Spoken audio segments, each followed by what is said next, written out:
Todos sabemos más o menos lo que cuesta el petróleo, o al menos eso es lo que creemos. Pero, ¿y si esa cifra que vemos en las noticias, esa que sube y baja, fuera solo la punta de un iceberg enorme? Hoy vamos a analizar una idea que, la verdad, le da la vuelta a cómo entendemos uno de los recursos más importantes del mundo. A ver, la pregunta parece sencilla, ¿no? Vemos los números a diario en la tele, en Internet, y parece que marcan el ritmo de toda la economía mundial. Pero, ¿y si esa cifra no fuera más que una pequeña parte de una historia mucho más grande y compleja? Pues sí, porque resulta que la respuesta no es tan simple. No estamos hablando de un único precio. La idea clásica de la oferta y la demanda, bueno, se queda bastante corta para explicar lo que está pasando de verdad.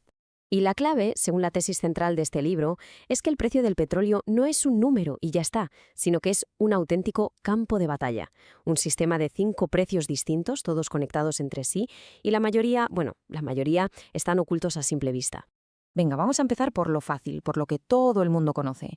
El primer precio es ese que reconocemos al instante, pero como vamos a ver, es solo la parte de arriba de un iceberg que esconde muchísimo debajo.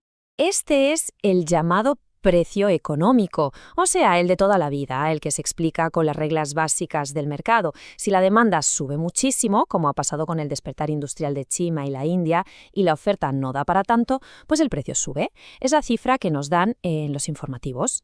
Y justo aquí es donde la historia se pone de verdad interesante, porque lo que sostiene el autor es que este precio, el económico, en realidad es el más débil de todos. Es, por así decirlo, una marioneta que se mueve al son que le marcan otras fuerzas mucho, mucho más poderosas que actúan por debajo. Bueno, pues ahora nos metemos en aguas un poco más profundas. Dejamos atrás la economía de manual y entramos de lleno en el mundo de las finanzas globales. Un sitio donde el petróleo ya no es solo algo que se compra y se vende, sino que se convierte en una ficha clave de un juego muchísimo más grande. Aquí es donde entra en juego el precio financiero. Fijaos, la lucha ya no es solo por el crudo, sino por la moneda en la que se paga ese crudo. Durante décadas, el petrodólar ha sido el rey indiscutible. Pero claro, la aparición del petroeuro no es una simple alternativa. Según este análisis, es un pulso en toda regla por el control del sistema financiero mundial. El tercer precio es el especulativo, el que nace en las grandes bolsas como las de Nueva York o Londres. Ojo, porque aquí no se negocia con petróleo de verdad, con barriles físicos, sino con lo que se conoce como barriles de papel. Son contratos, apuestas sobre el precio que tendrá el crudo en el futuro. Es un mercado gigantesco que tiene el poder de inflar o hundir el precio sin que se haya movido ni una sola gota de petróleo del suelo. Se crea una presión brutal que a menudo ignora por completo la demanda real del mundo. Pasamos ahora a la siguiente capa, que es todavía más profunda y la verdad bastante más turbia. En este nivel, el petróleo deja de ser una simple materia prima para convertirse en algo muy distinto, una herramienta de poder, un arma en el gran tablero de ajedrez del mundo. Esta cita del autor resume a la perfección la idea que hay detrás del cuarto precio, el precio geopolítico. Lo que sugiere este análisis es que a partir de ciertos momentos clave de la historia reciente, el valor del crudo se disparó, pero no por razones de mercado, sino como una consecuencia directa de conflictos y de estrategias de poder a gran escala.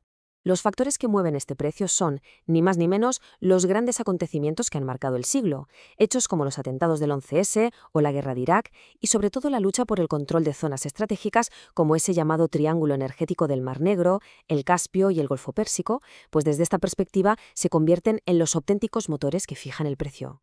Y con esto llegamos al último precio. Es el más abstracto de todos, pero cuidado, porque quizás sea el más poderoso. Aquí ya no hablamos de barriles, ni de dólares, ni de ejércitos. Aquí hablamos de una idea. Hablamos de la batalla por controlar la historia que el mundo se cuenta a sí mismo sobre la energía. Este es el quinto y último precio, el precio desinformativo. Es una guerra de relatos, básicamente. Por un lado, está la narrativa de que se nos acaba, la del fin del petróleo barato, que nos dice que los recursos se están agotando. Y por otro, una contranarrativa totalmente opuesta, que habla del fin del petróleo caro. Lo crucial aquí es que cada una de estas historias justifica precios y políticas completamente diferentes. Claro, la pregunta del millón es esta. ¿Quién sale ganando cuando creemos que el petróleo se va a acabar? ¿Y quién gana si pensamos que, en realidad, hay de sobra? Porque, según esta tesis, controlar cómo percibe la gente la realidad energética es, en el fondo, la forma definitiva de controlar el precio. Muy bien, pues ahora que tenemos todas las piezas sobre la mesa, vamos a juntarlas. Porque cuando vemos estos 5 precios no como cosas separadas, sino como un sistema, todo conectado, la imagen que teníamos del mercado del petróleo cambia por completo. Y aquí los tenemos, los 5 juntos: el económico, el financiero, el especulativo, el geopolítico y el desinformativo. El autor los mete a todos bajo un mismo paraguas, el concepto de petróleo militarizado, que viene a decir que este recurso se ha convertido en un instrumento de conflicto en todos y cada uno de estos frentes. Entonces, la idea de fondo y el gran resumen de todo esto es que el precio que vemos en las noticias, el económico, es solo el resultado final. Es la superficie del agua, que está agitada por unas corrientes submarinas potentísimas, las de las finanzas, la geopolítica, la especulación y la guerra de información. Vamos, la metáfora del iceberg, pero perfectamente aplicada. Y para terminar, una última reflexión.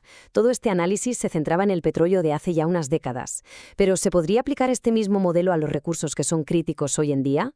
Pensemos en el litio para las baterías, en los semiconductores o incluso en los datos.